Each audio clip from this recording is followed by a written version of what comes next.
nous allons réaliser ensemble une soupe à l'oignon. Alors, la plus classique, la plus facile, la plus pratique possible, vous allez voir, on a bouillon de bœuf, oignon, muscade, du beurre, fromage, sel, poivre et évidemment de la baguette. On va cuire ça très doucement sur le feu et on va se régaler. Pour les oignons, j'ai choisi des oignons, alors oignons jaunes, oignons classiques, le plus gros possible pour une raison très simple, c'est que ça va me faire le moins de travail possible. Parce qu'en fait, si je prends que des petits oignons, je vais devoir couper beaucoup. Là, je vais couper un tout petit peu.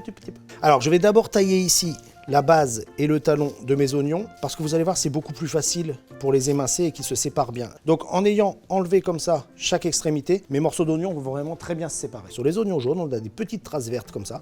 Vous suivez les lignes et vous émincez avec un couteau qui coupe bien. On va émincer assez finement, il ne faut pas dépasser 3 mm, c'est important.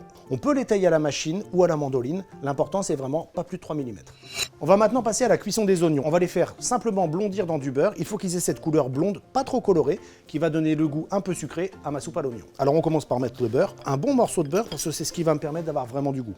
Feu moyen et on fait fondre son beurre. Je vais ajouter mes oignons à présent. Et là, on va travailler légèrement. On va laisser cuire tout doucement. On va y ajouter simplement un petit peu d'assaisonnement, muscade, un petit peu de poivre, un petit peu de sel. Le sel va aider à faire ressortir l'humidité des oignons et va faciliter la coloration et la cuisson. Et c'est parti pour 15-20 minutes gentiment sur le coin du feu pour blondir les oignons. Mes oignons sont compotés et sont bien blonds. Je vais maintenant ajouter le bouillon de bœuf. J'ai choisi bouillon de bœuf parce que c'est le plus classique. Vous pouvez mettre un bouillon de volaille, voire même tout simplement un bouillon de légumes. Frémissement, 10 minutes et c'est prêt.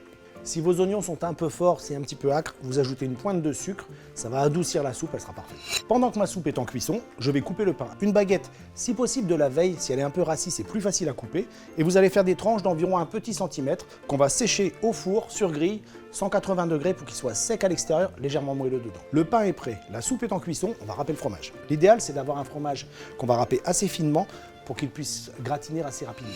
La soupe est cuite, on va maintenant la dresser dans les bols. Attention, prenez un bol qui va au four. J'ai choisi de le faire en bol individuel. Vous pouvez le faire dans une grosse marmite et cuire pour tout le monde en même temps. Je récupère ma soupe. Alors c'est important d'aller chercher les oignons qui sont au fond, vraiment faire quelque chose qui vous donne à la fois le bouillon et l'oignon.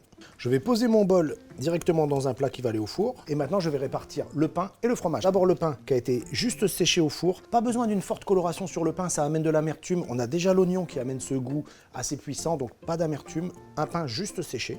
Je dispose au milieu de mon bol et on va répartir le fromage sur le dessus. On recouvre toute la surface. Mon bol est prêt, on va l'enfourner à 180 degrés quelques minutes pour obtenir une belle coloration sur le dessus du fromage. La gratinée à l'oignon est terminée puisque la soupe à l'oignon, lorsqu'on y a ajouté le pain et le fromage, ça devient une gratinée à l'oignon. En fin de cuisson, si votre four est un peu faible, vous pouvez passer en fonction grill, ça accélère un petit peu l'option gratinage, donc ça marche très bien. À l'origine, alors c'est encore une légende, cette soupe à l'oignon, Louis XV rentre de la chasse, affamé, c'est pas l'heure du repas, et il n'y a que les oignons, un petit peu de pain, et du champagne. Donc son cuisinier lui prépare une soupe à l'oignon et ce serait l'origine du début de ces gratinés à l'oignon qui sont si caractéristiques aujourd'hui des mariages et des grandes fêtes pour terminer les repas. Quand vous faites la soupe à l'oignon à la maison, parfois elle est un petit peu claire. N'hésitez pas à vraiment les faire colorer gentiment vos oignons jusqu'à ce qu'ils soient vraiment blonds. On ne les cherche pas translucides, on cherche vraiment cette couleur. Et prenez du bouillon de veau ou de bœuf qui est déjà un petit peu coloré.